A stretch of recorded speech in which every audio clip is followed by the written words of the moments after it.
Selamat malam pemirsa, saya Aryo Ardi kembali menjumpai Anda dalam Talk to iNews. Pemirsa, banyak yang menyayangkan mengapa Ketua Kontras Haris Azhar baru membuka kepada publik isi pengakuan dari Freddy Budiman terkait dengan sepak terjangnya di dunia narkoba.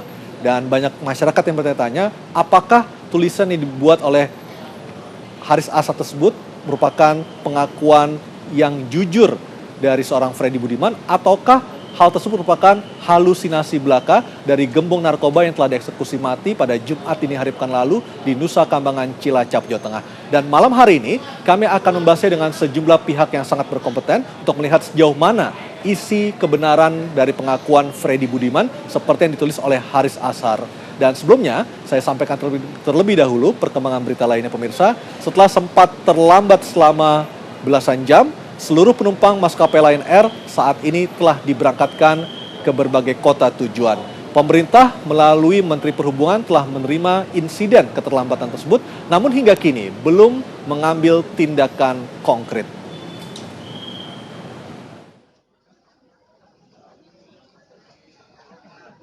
Penumpukan ratusan penumpang maskapai Lion Air di Terminal 1 Bandara Soekarno-Hatta menyebabkan tertundanya 5 penerbangan hingga pagi tadi. Menurut Menteri Perhubungan Budi Karya, keterlambatan maskapai Lion Air dengan salah satu penerbangan yang bertujuan Surabaya terjadi karena adanya perbaikan runway di Bandara Adi Sucipto. Laporan sementara itu ada penutupan runway di Surabaya karena ada perbaikan daripada runway mulai jam 10. Tak hanya keterlambatan penerbangan, sejumlah insiden kecelakaan juga kerap mewarnai Lion Air. Sebagian besar insiden seperti tergelincir dari landasan pacu dan mengalami pecah ban. Dan yang cukup menghebohkan ketika pesawat dari Singapura menuju Jakarta salah diturunkan di bandara kedatangan domestik pada 10 Mei 2016 lalu.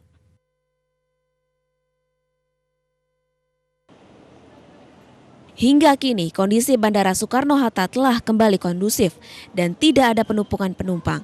Seluruh penerbangan maskapai Lion Air pun telah beroperasi seperti biasa. Tim Liputan MNC Media memberitakan.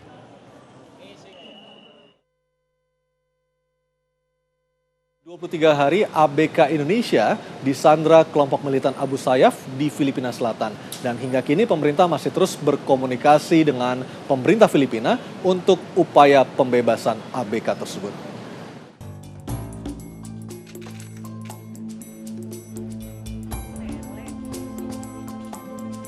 Terhitung sudah 23 hari, 7 warga negara Indonesia, korban penyanderaan komplotan Abu Sayyaf, belum juga terbebas.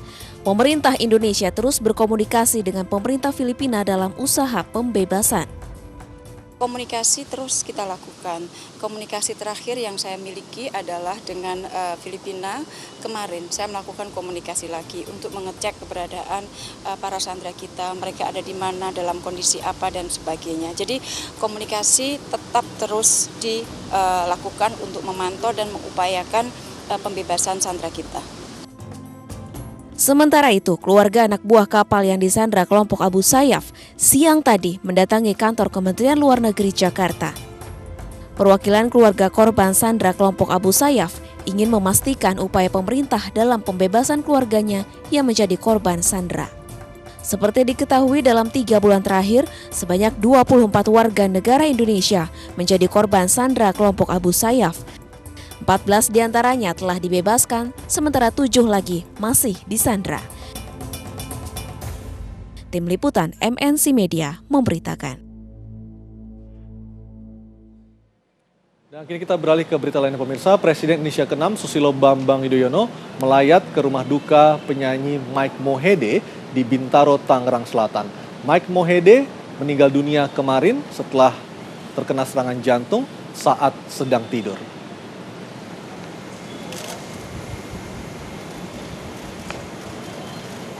Sebelum meninggal dunia kemarin sore, Mike Mohede sempat menjadi pengisi acara pada peringatan ulang tahun pernikahan ke-40 Susilo Bambang Yudhoyono dan Ani Yudhoyono di Jakarta. Dalam acara tersebut, Mike menyanyikan beberapa lagu, diantaranya lagu karya SBY, yakni Ku Yakin Sampai di Sana.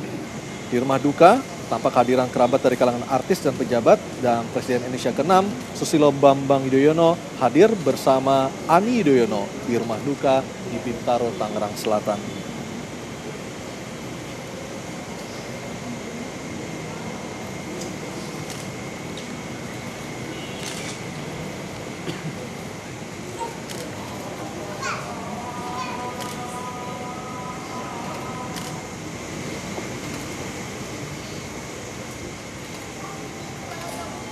Pemirsa, sampai sejauh mana kebenaran cerita dari atau pengakuan dari Freddy Budiman, gembong narkoba yang telah dieksekusi mati pada Jumat dini hari pekan lalu kepada Ketua Kontras Haris Azhar yang tulisannya akhirnya dibuka pada publik. Kami akan membahasnya dalam Talk to iNews, tetaplah bersama kami.